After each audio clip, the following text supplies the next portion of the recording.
Hello, you're listening to the Diablo Podcast, and today we are joined by Chris Wilson, creator of Path of Exile, which, before you start complaining or change, has a lot to offer, and I think the Diablo community, and he's here today to talk to us about Path of Exile and also kind of contrast it to Diablo 3. Cool, thanks very much for having me. Well, again, thank you for coming on, and we sincerely appreciate it. So one of the things I thought we would kind of start out with is the transition from Diablo 3 to Path of Exile. In particular, just jumping into the game, what somebody could necessarily expect. So, the first experience anybody has with Diablo or with Path of Exile is leveling, going from 1 to 70, or in the case of Path of Exile, from 1 to 100. So what is the approach in Path of Exile for leveling? How does it happen? So our approach is more reminiscent of Diablo 2, I guess, where there's pretty harsh diminishing returns that occurs where leveling, and people aren't entirely judged by what level their character is. For example, the power of a level 100 character isn't substantially more than the power of a level 90 character. It's more of a logarithmic scale to judge how much time someone has spent playing. You can achieve your build at much lower levels. So, for example, if you see someone who's level 80, you know they've got to high level. If they're level 90, you know they've sunk a lot more time in. 95, exponentially more time. 97, even more, impractically so, and so on and so on. Level 100 character has certainly spent quite a large investment relative to most players. I understand, with tricks you can get to 100 much faster than you could a few years ago.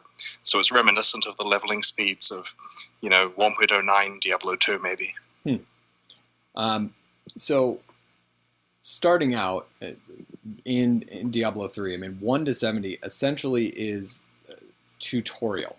You don't have a lot, like I will not find a single item that I will ever use after, I hit level 70. And then I have to go and the Paragon system kicks in. Recently, you guys introduced a new expansion, which was free, amazingly, and changed the leveling system kind of again, moving it from a 4-act system to a 10-act. What was kind of the impetus for doing so? Our game had the action RPG trope that even initial Diablo 3 had, where you play through the same storyline several times. In our case, you had 4 and then 3 playthroughs. We dropped a 4th playthrough many years ago. And so this worked well to extend the amount of time in the, I guess you could call it the tutorial before you get to the end game, that you'd spend leveling up your character to establish your build. But the problem we found is there was a retention issue at the end of the 1st and 2nd playthrough, where you'd finish the game and then you have to play through the same thing again. And sure, it's harder and more challenging. The problem was that many players kind of felt, well, I've played this, I could go play something else with my time now. And there was a bit of a drop-off there. And so our goal, especially as we were also launching into China and on the Xbox One recently, was to push for a lot of new users with Path of Exile 3.00. And in order to achieve this, we wanted to get rid of this repeated difficulty level system. And so we expanded the contents of that patch from just the new Act 5 to include Acts 5 through 10. It's a bit of a push to get that all done in time, but we managed it, and it only delayed us by about 4 months more than we expected. It's an amazing achievement, because I was following the development, and to see it go from just 1 act to 5 new acts, 6 technically, is insane. How do you throw something like that together? Like, how do you convince your team, like, you know what, we're gonna do more than just double it? So I remember the conversation vividly. It honestly feels like not that long ago, like it was in the room that I'm in at the moment, and that we were basically discussing what would it look like. So players were upset at there being 3 difficulty levels. They didn't like having to play through exactly the same content 3 times. And so they asked us to reduce it to 2 difficulty levels. Now, with the addition of the 5th act, adding a second, making it 2 difficulty levels would be 10 acts in total, which is about the right amount of playtime, but it would still involve repetition. And we felt that just dropping a difficulty level doesn't really solve the problem. It just, reduces the problem slightly, and people would still say they don't like playing the second difficulty because it's the same as the first. Right. So we asked the question, well, what if the second one was just really different? We mixed up all the monsters and we changed the colors and stuff. And people said, oh, I guess that helps. It makes it feel fresher. But it's still kind of repeating the same quests. So we said, well, what if the quests were different because you were sent back to the beginning again and had to do all of that stuff, but with different quests? And people said, well, that's crazy. How are we going to make 5 acts worth of quests? But upon looking into it, we realized it's pretty possible. Quests aren't actually that bad. And so this kind of scope crept up repetitively where we said, well, if we're doing this, why don't we give a fresh coat of paint to all the areas, like replace half of them with entirely new content? And that got the level team busy. And then the monster team said, you know what, we can make a ton of new monsters as well. And then the boss team said, well, if we're doing this, why don't we have unique act bosses and unique sub-bosses throughout all these areas? And it eventually became 5 new acts that are firmly based on the original 5. Like, without a doubt, there's content reuse. It's just that the amount of content reuse is substantially less than what it would have been if we hadn't let the team get carried away with it. Which works for the benefit of the players, of course. Oh, absolutely.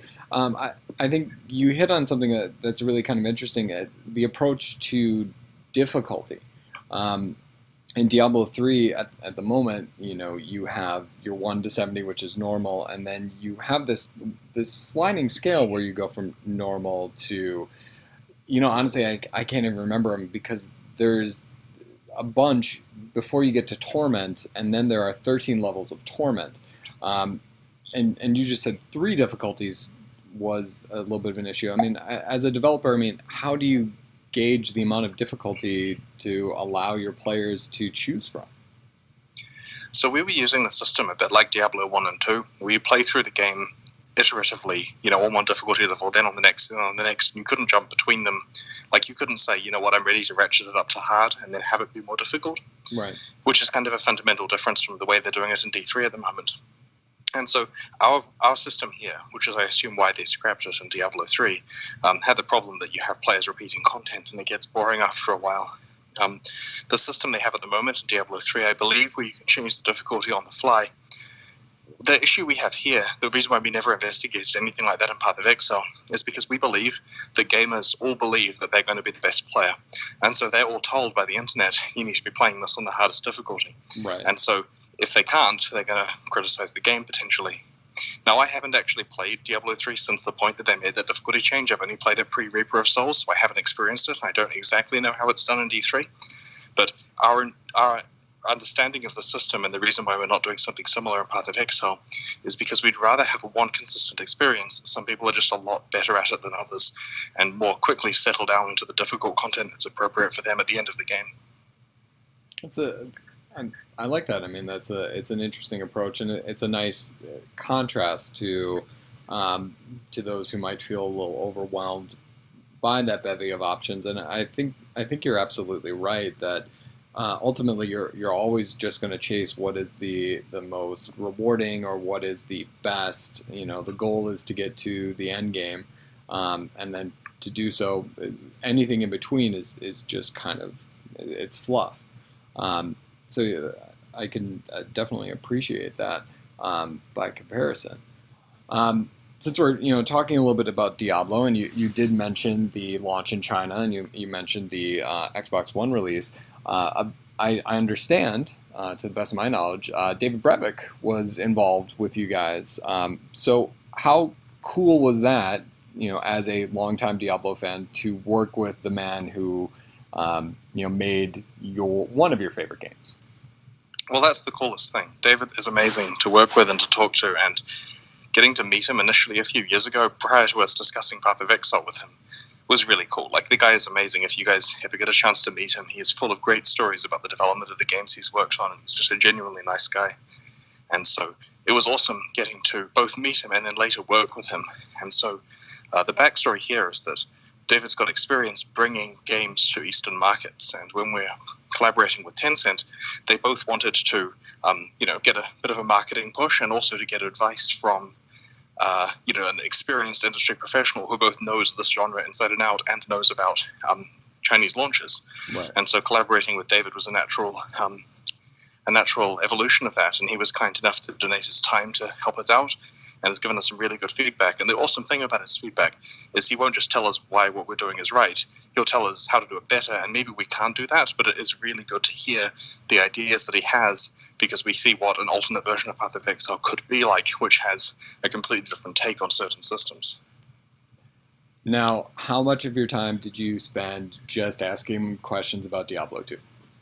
Most of the early time. And that was both for entertainment, but also because it helps explain interesting decisions behind stuff. And like with Path of Exile, a lot of the Diablo 2 development appears to be that's how it evolved. There's some intentional decision making in there about the important stuff, but it's amazing how many systems worked out that way because it was fun. And that's really good to hear, because we do a lot of that ourselves, Yeah, from just a brief interaction with David, I honestly felt like I could talk to him all night, and he would just engage in it, and it was really impressive.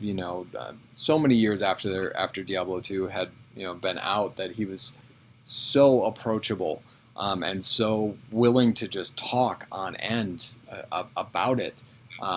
That I almost felt greedy. I felt greedy that I'm taking this man's time.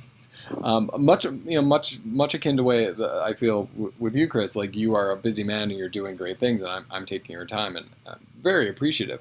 That's okay. It's time that's spent hopefully giving information to a lot of other people. No, and that's partly why I feel okay talking to David, because I can take his advice and ideas and then disseminate them out through Path of Exile to a much larger audience, which is great. Yeah, absolutely.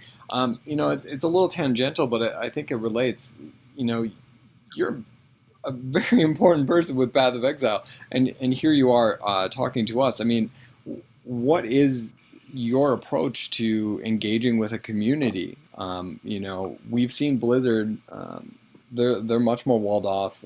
I've tried for years to try and get them to do an interview or to come and to talk with us, to no avail. My most success was getting the former game director to do a nice long interview. But the only time I seem to be in any way successful is with former employees. But it seems like you are much more engaged with your own community. I came from the community of action RPG players, so I understand that the community is everything. I mean, if we didn't have our community, we wouldn't have any income, because, as you know, with free games, you need people to be actively playing. You can't just sell a bunch of boxes and then not care if anyone plays them. Right. So we absolutely need our community to be active, because if we let it go even for a bit, there goes the ability to pay our staff and rent and everything, and then the lights go out. So we want to avoid that, and that's why it's really important that we both, chat with our community so they know what we're thinking, but also help, give indications of what we're working on and the reasons why. And this is always a challenge, because for marketing reasons, you kind of want to hold some secrets, right? It's fun to watch the trailer that says 6 new acts. Right. And that means we can't say to the players, hey guys, don't worry, we're fixing this. Honestly, we've actually got 6 acts coming. That'll solve it for sure. It'd be reassuring to say that to them. But of course, it's tricky when you want to hold it back for marketing reasons, so you get a big bang and everyone on the internet says, whoa, look at how many acts it is. You should play this game. Yeah, I can get that a little bit. But I've noticed, like, you guys just did a Reddit AMA today. You have a very vibrant Path of Exile Reddit community, and you could just be reserved and just hang on to your own forums, but it seems like you're more than willing to engage in really just all sorts of communication. Yeah, we try very hard to engage wherever we can, and we're looking for new places to chat to people. I mean, there's people who will only talk via YouTube comments, right? We haven't worked out a way to fully address those guys, but there's a lot of communities out there, especially now that we're reaching into other countries where we don't speak the language particularly well, right. And other platforms where, some of the Xbox users are on our subreddit, but certainly not all of them, and it's sometimes hard to keep those guys abreast of our development updates. I get that. So, kind of coming back to the contrast of Diablo 3 and Path of Exile, I had talked about classes. Diablo 3 at the moment kind of sticks to the main archetypes. We have the barbarian, the wizard, yada, yada, yada. And you guys have chosen to stick to that, but then you have a lot of branching off points, with ascendancies, and now the Pantheon system, I think it's available to all, so it's not truly a class-based system, but it is another level of differentiation. So how does that work? I mean, how do you make those calls to have everyone have a starting point, but then you have so many other branching off points within the class itself? Initially, we liked the idea of a completely classless system where you could... I'm going back a second. So back in Diablo 2, people would do crazy builds. Like they'd have the melee sorceress or the sorceress that only casts firebolt and that kind of stuff. You'd see it on Diablo2.net. Right. These awesome builds where people would play through to Hell Diablo doing something crazy. So we wanted that. We wanted a lot of opportunity to do weird things. And so we figured a classless system would work really well, where we actually called them templates rather than classes on the very first day of development, where you start off by picking a template, but it could be anything. Eventually, these turned into classes because our internal, people we talked to didn't like the concept of picking a character template. It sounded weird. So we labeled them as classes, but they were still really all the same class. And then after we added the passive tree, we gave a little bit of a nudge towards certain classes being better at certain areas of the tree. It actually worked initially that you got strength, dexterity, and intelligence by investing in strength, dexterity, and intelligence passives, and you can invest in off-class stuff, but you got less bonus, so you'd have to have a good reason for going and doing something weird on the tree. Yeah. Over time, the starting location got pulled out, so each class has its own starting location, and that previous bonus was removed. So you start off near the things that benefit you, but if you want to go on a trip across the tree, you can do. The problem we found, though, was that because of this classless system, you kind of only needed to play one or two characters. You'd play, the one that you liked and maybe a second one, but it wouldn't be this cool thing that they had in Diablo, where you intend to play each of the classes. Like when I was playing Diablo 3, I made a wizard because I wanted to play a wizard. I made a monk because I also wanted to try a monk. I made a barbarian because I wanted to try that, and I played it quite a lot, due to wanting to tick off every character class. And we weren't getting that in Path of Exile. People had no need to tick off a ranger because they just played a witch with a bow and a marauder with a bow. And so that's why when we were adding the Ascendancy classes in the Ascendancy expansion, we locked them to the specific starting classes. We said, you know what, there are 3 ways you can play a witch, or 3 broad, archetypes here. You have to be a witch to try these. You can still play a summoner duelist if you want, and there are some interesting builds there, but there are also a variety of very strong ones as a witch. And this has helped give us class identity back again. And I firmly believe that class identity is actually a really good thing, and that games that try to go classless are, pursuing the wrong goal. Yeah. Interesting. So the ascendancies themselves, like you mentioned, you have 3 different ones to kind of branch off into. And that was how long ago did that happen? That came out in March last year, so about 18 months ago. So that's still relatively new, and it just feels very natural within the game where you do become excited. And you switched off the method in the newest patch to allow for this to happen just a little bit sooner, or actually to make sure that it happens a little bit easier. Yeah. So the method for unlocking ascendancies, for those who don't know? In order to unlock an ascendancy, you have to complete the labyrinth, which is a kind of a trial where you enter and get one chance to play through. It's like a mini hardcore event. If you die, then you have to start at the beginning again. And upon completing the labyrinth, which is full of traps and maze-like stuff and a difficult boss in multiple phases, then you get the ability to ascend to a specific subclass. And of course, there are many different difficulties of labyrinth as you progress through the game, so you can unlock more points for your subclass.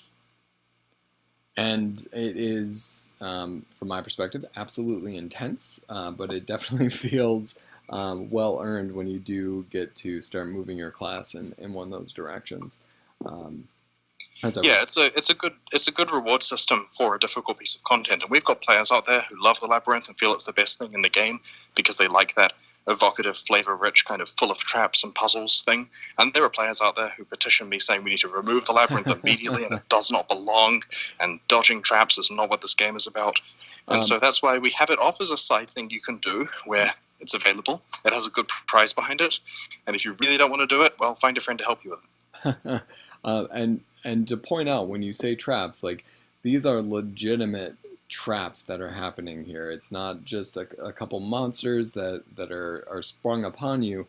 These are moving your mouse and dodging things, because if you stand too long, you will die. Yeah, it's pretty unforgiving. And there are some puzzles there that are difficult. Like when I'm testing stuff and then I have to stop and get some paper out to do a puzzle, it's an interesting experience. I've had a few of those moments. I have a little one at home, and I played late at night. She was crying. It's like I'm in the middle of a lab. If I teleport out, it cancels. So I'm gonna find a safe corner, and I'm gonna hope for the best when I come back.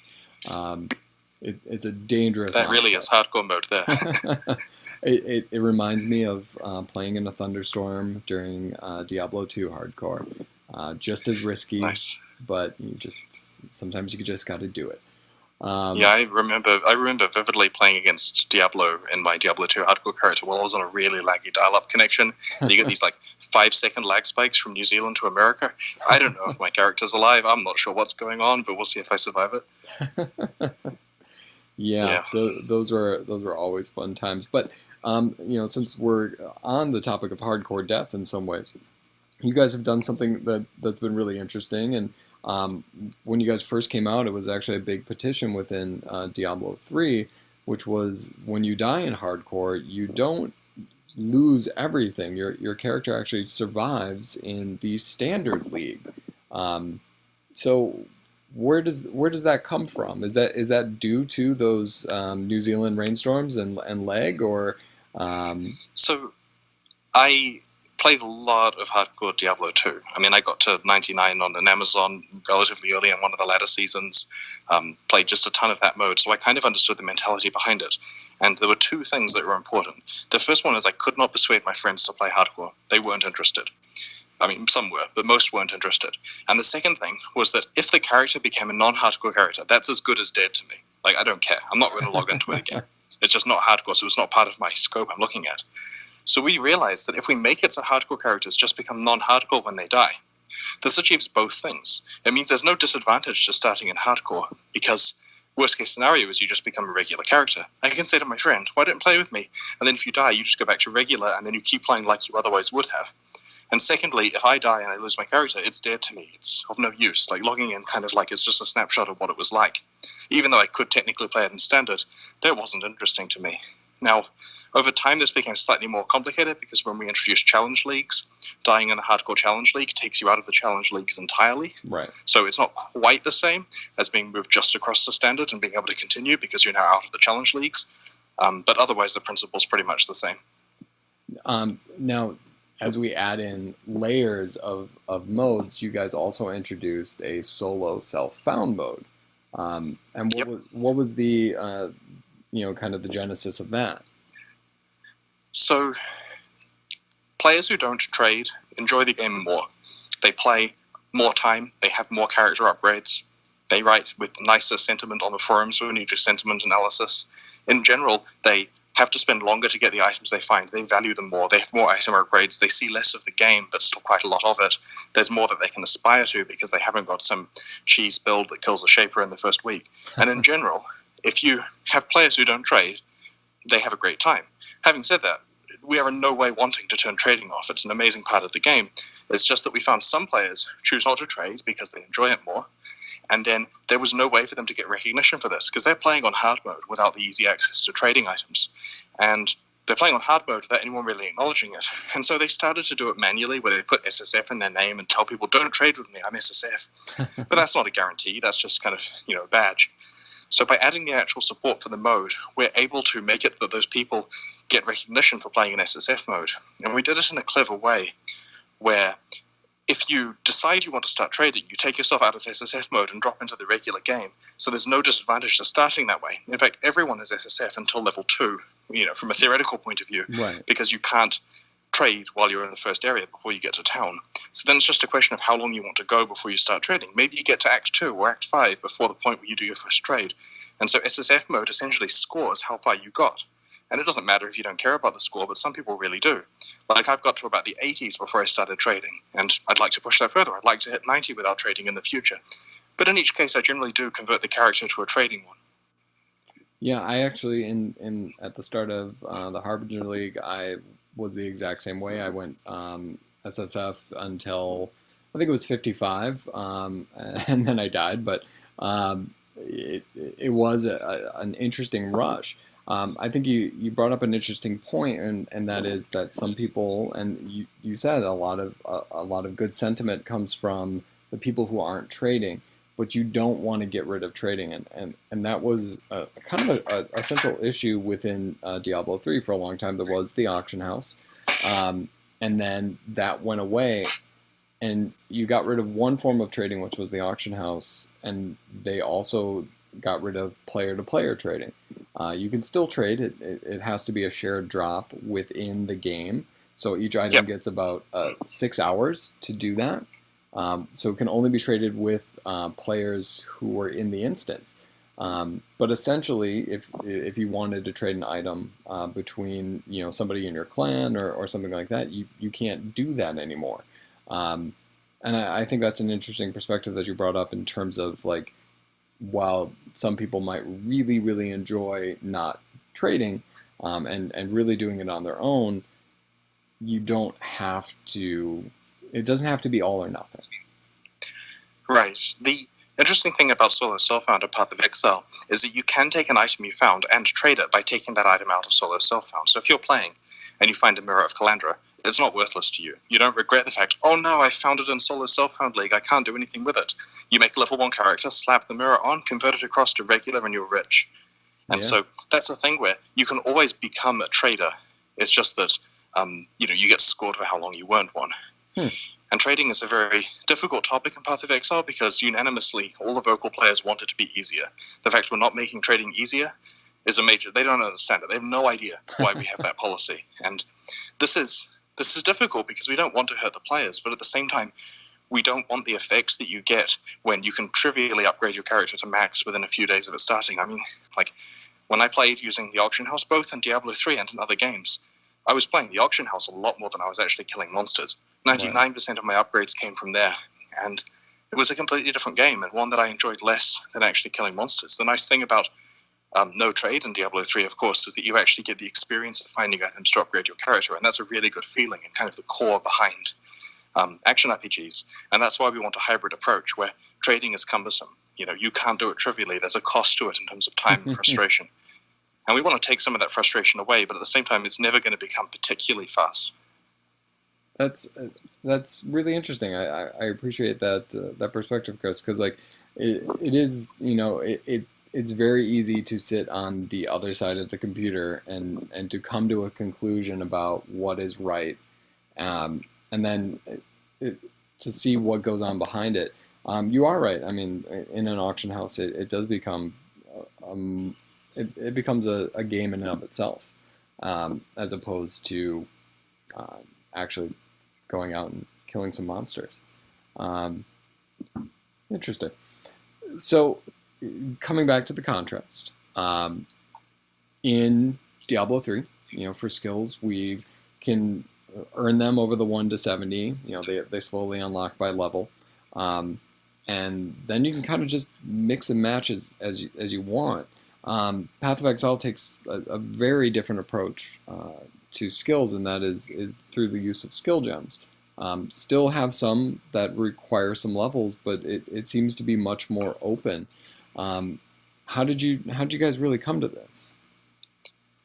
Well, we tried a whole bunch of different skill systems when we were experimenting, and we ended up with the skill gem system because we liked the idea of you modifying how skills behave and combining them together. The example of I have my fireball and then I put multiple projectiles on it, so it splits out into several, like the multiple projectiles mod in Diablo 2 that the monsters would have. Right. And then I can choose like chain, so when it hits a monster it will bounce to another target, maybe fork, so they split it up. If I want to slow the projectiles down so that they cover a wider area, then slap slow projectiles on there, and you can use these support gems to change the shape of the skills you're using. It's a lot like the runes in Diablo 3, where you can modify, how the skill behaves one time. Right. Though our idea was in 2006, a long time before they announced that game.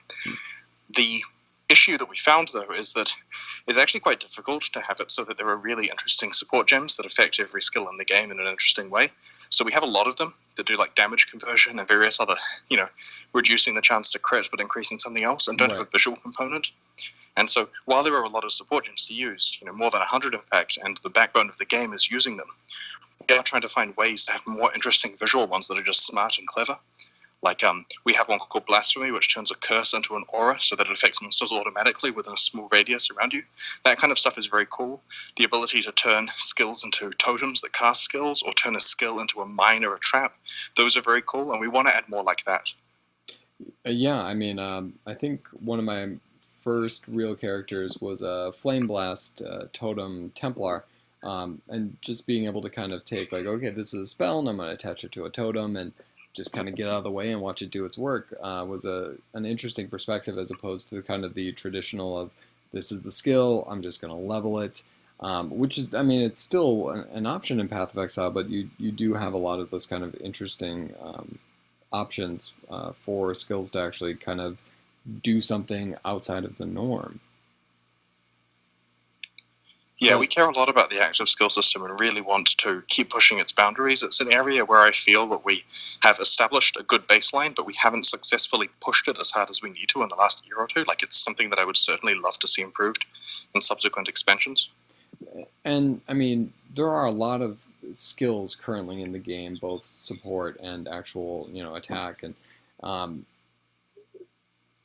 as you add them in, I mean, how hard is it to kind of keep track, or to not integrate something that becomes immediately a must use or a must forget? It's tricky, and the player response to us adding skills is fascinating, where, if we add something which is slightly under the average power level, or even under the power level of the accepted good ones, if you see what I mean, right, then it's garbage. Why did we add it? And if we add something that's more powerful than the average power level of the ones that people are using, then everyone switches to using that, right, which of course is a problem. And so it's very tricky to hit exactly the point where it's competitive with the other things that are the best in the game, but not too much more, which is tricky, especially because what we want is, like, I don't know if you've played Magic the Gathering, the card game, but I loved it when I was a kid, but I have not played it in years, unfortunately. There's this cool thing with that game where they print some cards which have no apparent use, or they're just bad or whatever, and then years later they'll print some new card which by itself isn't interesting, but it combos with an older card to do something really cool. And this happens like every few months in that game, where an old card that was previously worthless suddenly gets an identity and a life because it's a combo piece with something new. And so we've done that with Path of Exile as much as possible, where we make a unique item, we make a skill which is maybe slightly below average, but then later on it becomes powerful when comboed with a new thing that's also by itself slightly below average. The problem is the introduction of either of these is met with a lot of relatively hateful comments about why are we wasting our time, when the point is we're trying to lay seeds which later grow into really awesome combinations. Have you, obviously you're doing this internally, and you know what's going to work.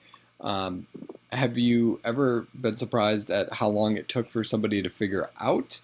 Or have there ever been combinations that people have figured out that you didn't know would interact? Both of these occur. The players figuring out happens all the time. Like, every good build there is pretty much a combination we hadn't predicted, because we try to reduce the power level of the ones we know are going in to the point where they're reasonable. So something that the players count as good is above the reasonable level and totally awesome. And so each one of those implicitly we didn't plan. Like, we don't want to add something which is game dominating, but it's awesome when the players find it. An example of this that was really interesting, that I think sums up the kind of crazy stuff we have to deal with in Path of Exile is, okay, so this is a bit complicated. There's a skill called Mirror Arrow. What it does is it fires an arrow and creates a copy of you at the destination. That's a copy which will distract enemies and fire some shots.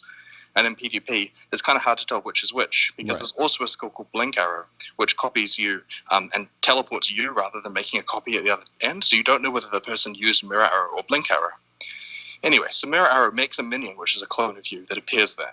Separately, there's a passive skill called Minion Instability. Minion Instability says that when your minions are on low life, like if you've got a zombie on low life, it explodes, doing damage based on its life. So far so good. If you cast a Mirror Arrow with Minion Instability, it'll explode when it's on low life. Next step. If you have low life, when it's copying you, it will have low life as well, because it has to copy you exactly, so it's distracting in PvP and it's hard to know which is which. Right. So if you get your life down to low levels by reserving your life, by taking mana reservation stuff and putting it on your life, you can create mirror arrows that explode as soon as you summon them, because they're all on low life as well. But when we were developing Mirror Arrow, it wasn't doing enough damage. Like, it was kind of crappy because it didn't have all your skills. The shots it fired were just weak. So we gave it a 5 times damage buff. Also, because they died way too quickly because it didn't have your armor and all that kind of stuff, we gave it a 5 times life buff. Because it has 5 times your life, it does 5 times explosion damage. And because it has 5 times its own damage, it does 25 times total damage. And so you now have a skill which creates remote explosions that are like nukes. And there's no way we could have predicted that. And that was in the game for weeks before anyone worked it out, if not months. That is awesome. That is absolutely awesome. I didn't know about that. I think that's great.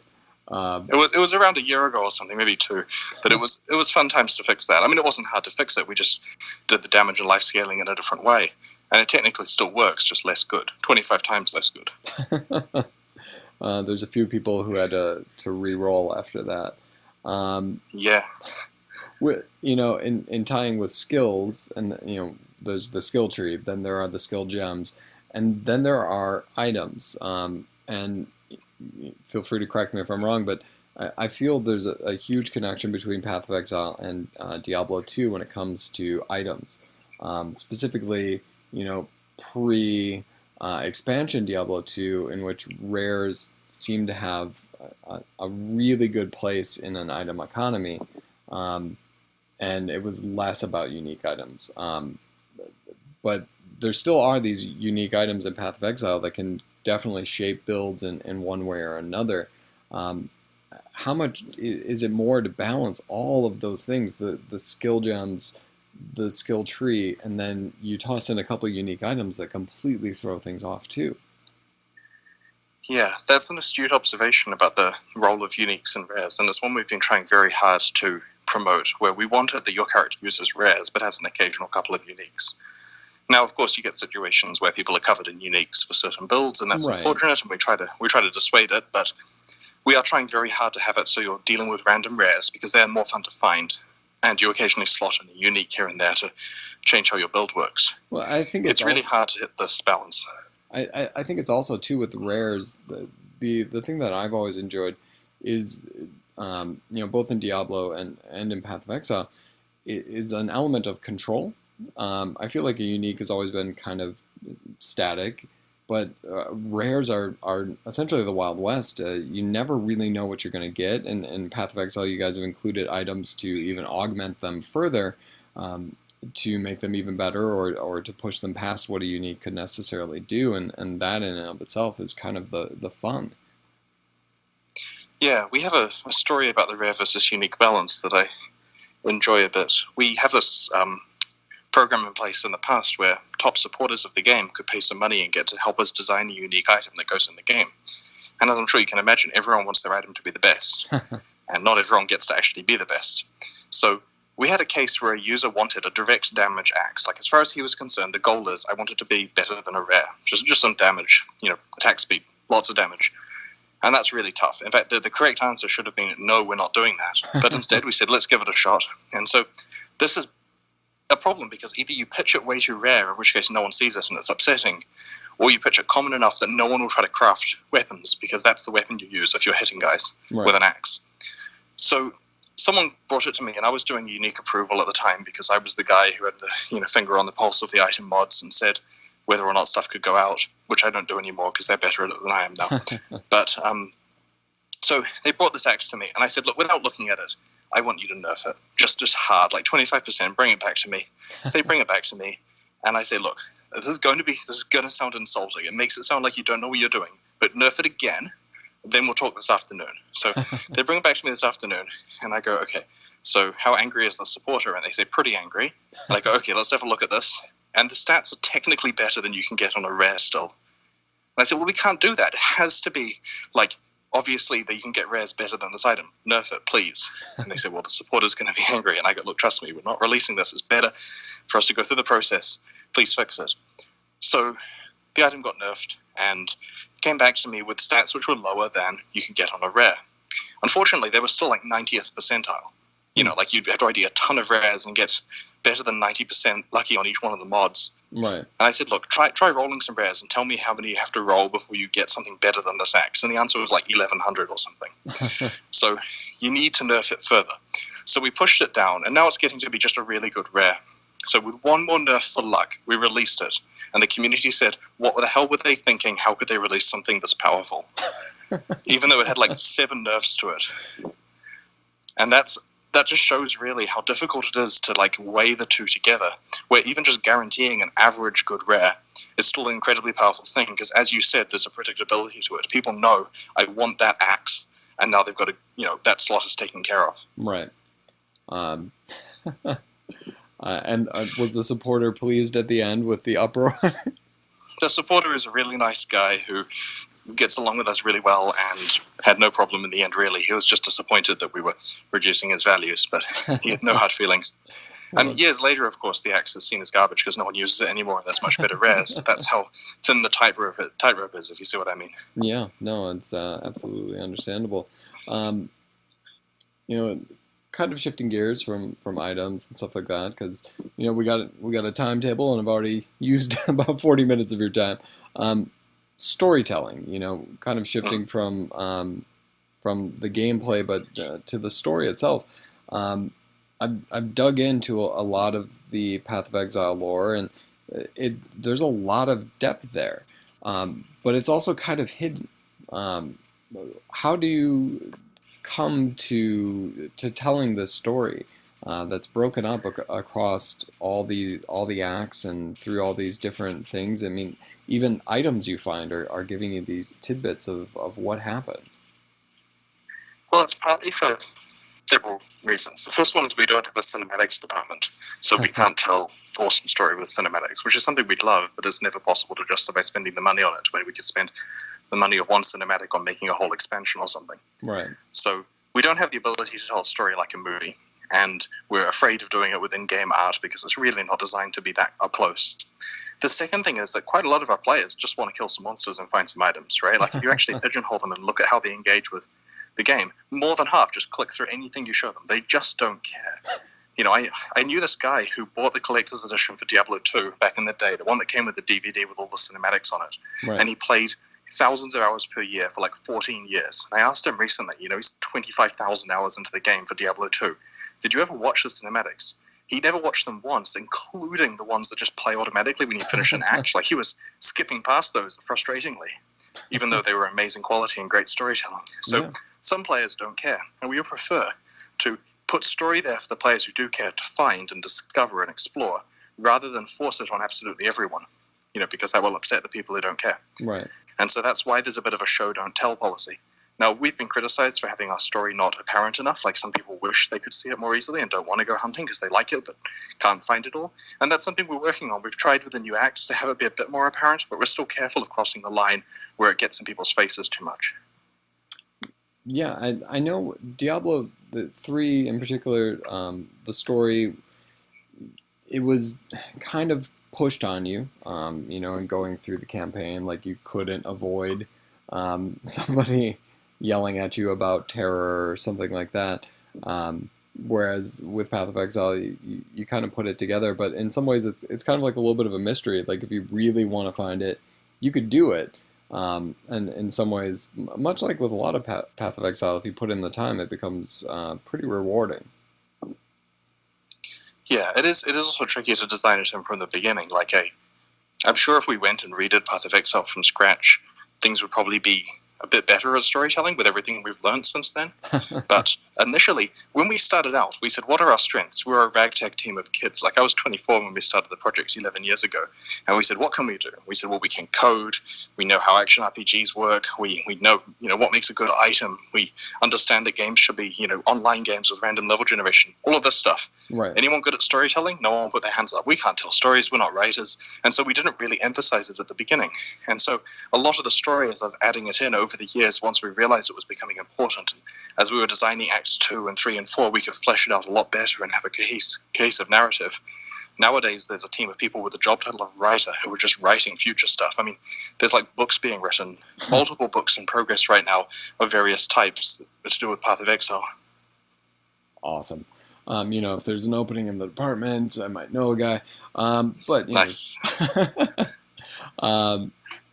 So you talk about the future and about things that are happening. You guys, since the beginning, have been continually updating, and specifically with Fall of Oriath, the most recent expansion. How is it to make that balance, to make that work, to consistently be on like that kind of timetable? It's kind of bad. Like, it ruins your life to have to continually be on release schedule. Like, not having weekends for a decade and not going on holiday. I mean, this is something I inflict on myself. The team are fine. We let them have time off. It's okay.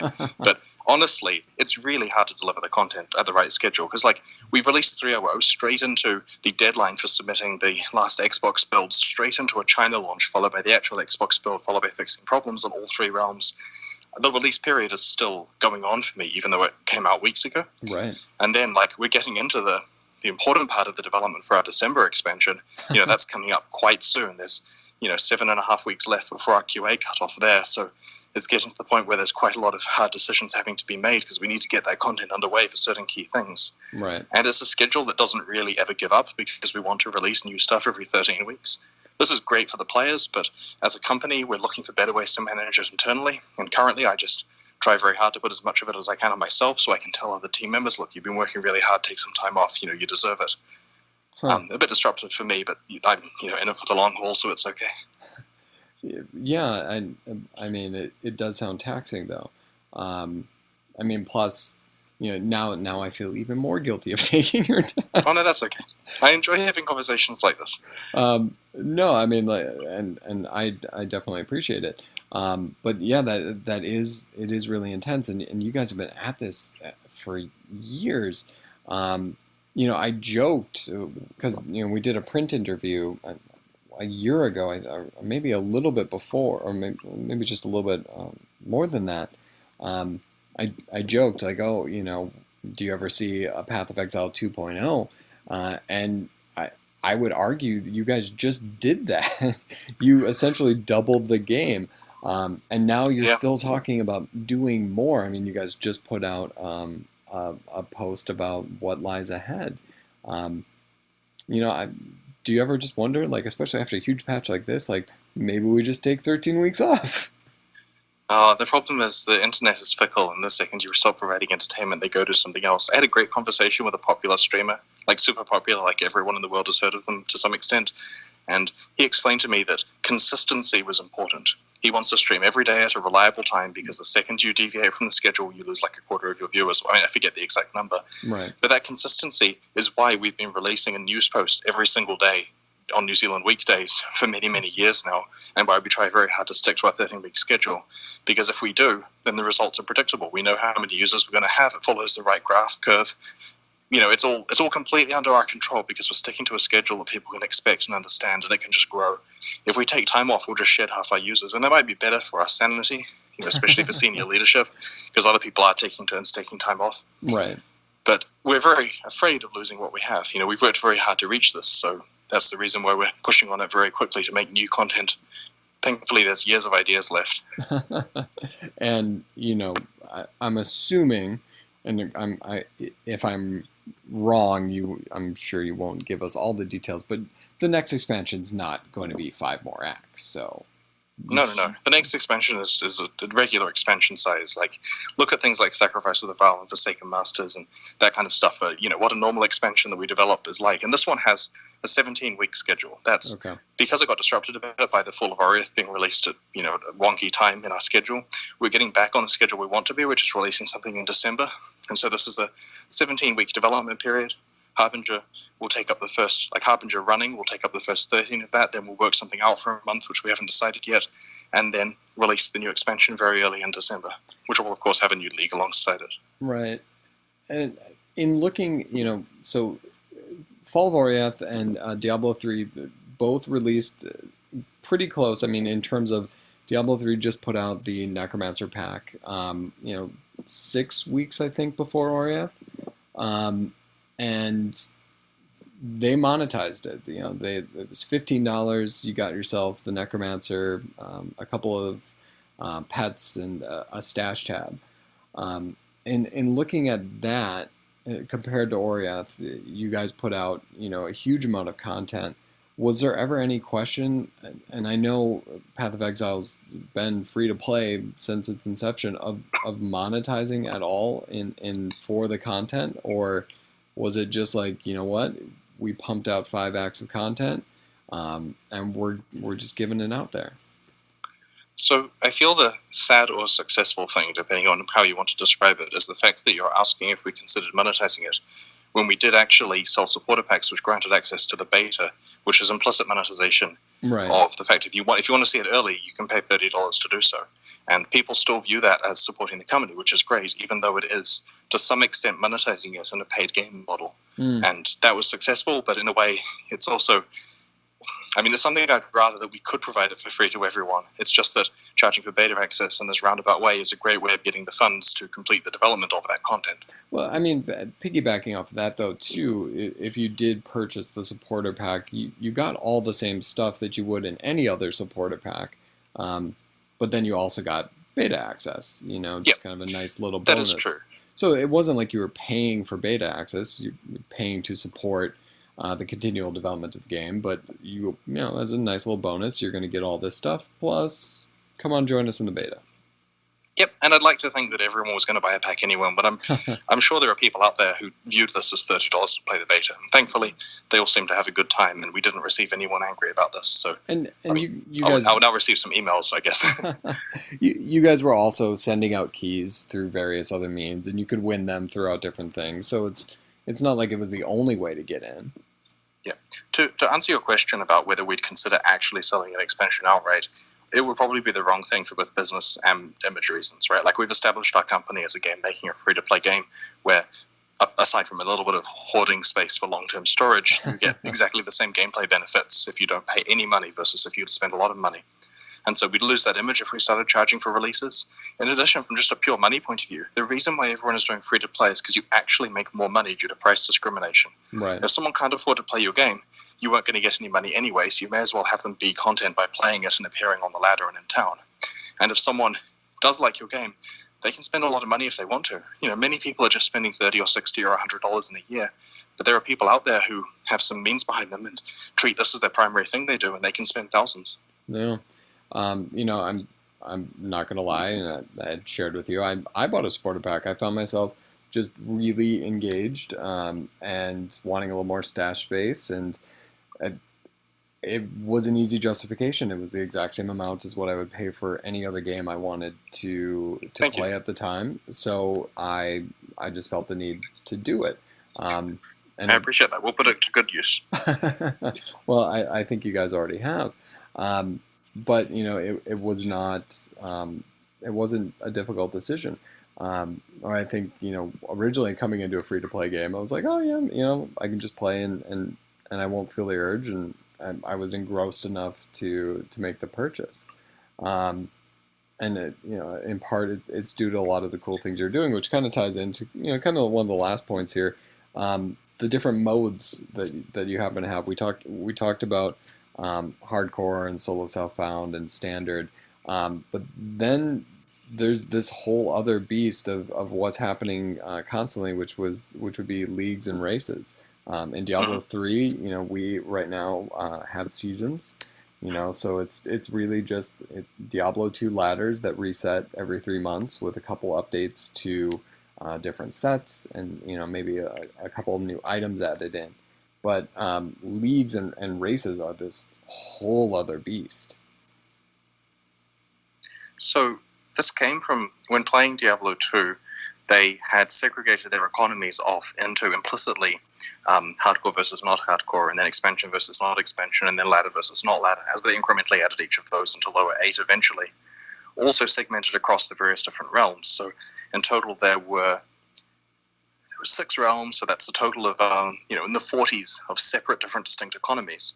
And so we wanted to both combine our international realms together into one big realm where possible. People in Asia can play with people in Europe and so on. But also we liked the division where hardcore people couldn't trade items to standard people, because obviously they took a lot more effort to get those items. And so we had this concept of generalizing it to leagues, which we would use for, essentially the ladder reset thing, like you're saying. But we also realized when people play a Diablo 2 ladder reset or a beginning of an economy in any other action RPG, they love to rush through the game and compete on the ladder to see who can get to the highest level. It's the ladder rush kind of thing, right, which is still popular to this day. And so we thought, well, if the first 24 hours of a league is the most interesting, then why not run these 24-hour races or 1-hour races or that kind of thing? So we tried different durations and found that, an hour, 2 hours, 3 hours, they're really good at testing to see who can go through the game the fastest and what tricks they have. And this is where years later, the league system and the races came from. Though, of course, it's worth noting that with leagues, to keep them interesting, we've basically bundled each one with a mini expansion of there's lots of interesting stuff happening in this league that's new and potentially time exclusive. And what's really cool is, a lot of the stuff that you introduce to the leagues then can become a core part of the game if it works. Yeah. It lets us try things without having the obligation to keep them in. We were speaking with another online game developer recently at GDC, where they lamented the fact that if they were to try adding something fun that might not be fun, it has to stay around. The players don't have a way of letting them take it out. That just is unprecedented. They can't take it out of their game. Whereas with leagues, we can go, well, that's shit, just do another one. Yeah, right now we see the Harbingers, and previous it was Legacy, which you had just kind of a cool little option to kind of customize what was happening. And we saw that Legacy didn't make its way in. Is there talk or what goes into deciding, whether or not it makes it into the game? There's value in keeping things out because they're special later on. Legacy was interesting because it put in everything we've taken out. For example, Talisman. We never put back into the core game. Right. But Talisman was available in Legacy. And Legacy was cool because it had the things that hadn't been put back in. So by choosing not to roll Legacy in, we've got Legacy in our back pocket if we need it in the future. Plus there were some legitimate concerns, both with it being too good and too finicky to manage. People had problems with managing all the league stones, which is okay for a few months, but not great for the permanent future of the game. Right. In addition, the items you get from it and the expectations that it leaves you with certainly take a while to wear off. You like the item fountains. So that's in our back pocket, where if there's a week or a month where we really need an event and we don't have anything else or the capability to develop it, we can say, you know what, people like Legacy, have that again for a month with a few extra tweaks. Nice. And so it's useful to have things. In addition, there are places you can slot them in the game that are more hidden than others, like the Zana mod system, where when you're doing maps, you can add an old league property to a map. Right. If you stick one of these right up at level 8, it's essentially not in the game for most players, but the top 1% have access to that in an expensive way. And that's an interesting way to kind of go about integrating it back. I've taken an hour of your time, Chris, and honestly, I could probably talk to you for several more. But you are out there making games, and we sincerely appreciate your time tonight, or in your case, this afternoon. Well, thank you very much. I enjoyed being on the podcast.